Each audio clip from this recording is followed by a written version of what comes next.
begin with that martial law, man. Okay. In many instances, the conversions have been rehearsed by groups like the National Football League, and there you see, different camps popping up all over the place. Guard Tower in the Denver Public School. See? Alright. Hurricane Katrina. What happened? Look. Alright. Yep. Yet another article. It says here at the top, are you ready for civil unrest and the coming food riots? See, and I've been bringing out this article for years, man. Through the Spirit of the Lord, man, and the apostles have been, you see, the prophets have been warning about this time we're going into, man. See, everything's been bubbling, that water's been bubbling, simmering, and it's about to hit full on boil, man. While you little froggies, you ain't got a fucking idea, man. You guys are career scoffers, man, talking shit. Oh, you live to scoff at GMS, what you gonna do, man? Now, it says, after only a few short days without food, human behavior turns ugly. Here are some disturbing facts. After 10 days with no food, 90% of people will steal, pillage, and kill. But worse, within 15 days, severe hunger transformed ordinary people into savage, human flesh eaters. During the siege of Leningrad, having a crust of bread was living high on the food chain. Eating rats and even wallpaper to survive was common.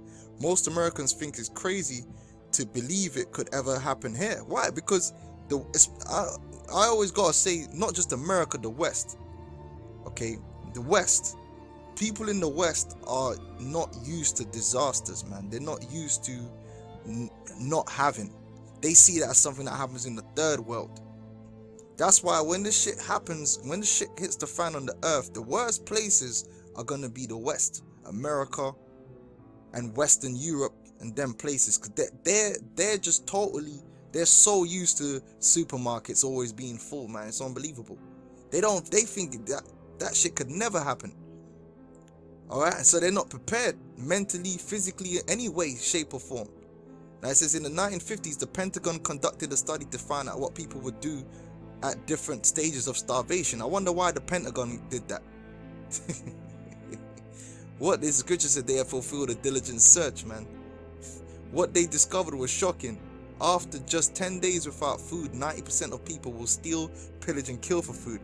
But after a mere 15 days, almost all human beings becomes a cannibal, ready, willing, and, well, you know what? Even eager to eat their neighbors. Nasty stuff, right? But at this moment, you are probably quite full. Or at the very least, you know that your last meal was less than 6 hours ago. But think about it, in a long-term food shortage, you may not eat for days, possibly weeks. After just 1 week without food, hunger will be gnawing away at a person's stomach like a lab rat. Fear will be stalking his mind like a serial killer. But after 2 weeks, desperation sets in, making people do truly crazy things. Things like theft, murder, and yes, even cannibalism. Right now, the entire North American continent is facing challenges never seen before in modern history. Droughts and other natural disasters have decimated crops in America's heartland, and a lot of crops across the world have been devastated. So this thing that's coming is not only going to be man-made, but it's also be natural too. It's a perfect storm, as I like to call it. Worst of all, we're now more dependent than we've ever been on imported food from third world countries, which those lines of supply are going to be cut off, man, when that World War III goes down. Alright? All it would take is another false flag operation, which is on its way, hyperinflation, or an oil crisis to yank the rug out from under America's food supply, and when it happens, the clock will start ticking. Now, what does it say? Let me read this. Day 1. There's mayhem at the grocery stores. People are fighting over the last few jars and boxes of food. Fights break out, like what we saw in Venezuela. Day 2. People still have food in their homes. They eat lightly. Every day is on the edge. Okay, now you gotta remember another thing. A lot of people have got perishable goods in their house. They don't have too much canned. If you got meat and these things, now what happens if they cut the electricity? That means your fridge is gonna be out of service. And real quick, all that food, especially if it's summertime and it's hot, all that food's gonna go off, man. Day 5, now people begin to run out of food. This is after 5 days, right? And that's why the government are gonna come in. They're gonna have not only gonna have lawlessness in the streets, which the troops are gonna try and put in order, but then people are gonna be looking for a way out. And a lot of people, for security and food, they're gonna turn to what? The government. They're gonna turn to their daddy, the state. Especially a lot of you women, and you're gonna go into them FEMA camps and get chipped and eat that Soylent Green. It says now people begin to run out of food, neighbors come knocking, do you mind if we eat with you? And that's when you're gonna find out who your real friends are. The scripture says a friend cannot be known in prosperity. It says day 10, small bands of armed thieves are making their rounds, stealing food at gunpoint. You hear gunshots down the street. See, this is how quick shit can hit the fan. 10 days. Day 15, people are dying. The neighbors you thought you knew so well will become strangers to you, which we're going to read all this in the 2 Corinthians 15 chapter. And they're not acting normal anymore. People are desperate, but the government can't help because there's no food left. Which the government, the government are going to be able to help. Who they want. But you're going to have to take that chip. Alright, so this next article, it says get ready. This one, July 27th. Get ready as preparedness stores begin to run out of items, and when the panic hits, all their supplies will be gone. Now, why is this happening? Because you got more and more crackers are waking up to the fact that something shit's gonna hit the fan in America, man. Right? And through the Spirit, the Lord has some of these crackers saving up food, because that food is going.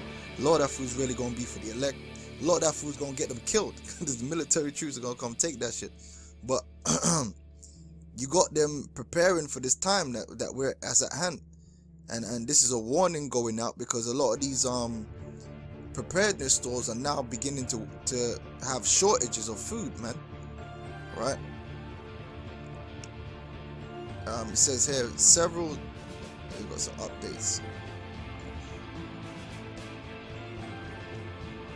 Right, so several days ago we visited a few of our favorite survival food websites to order some essential bulk food survival items such as potato dices, carrots, mangoes, peaches, powdered eggs, powdered milk, and a few other items.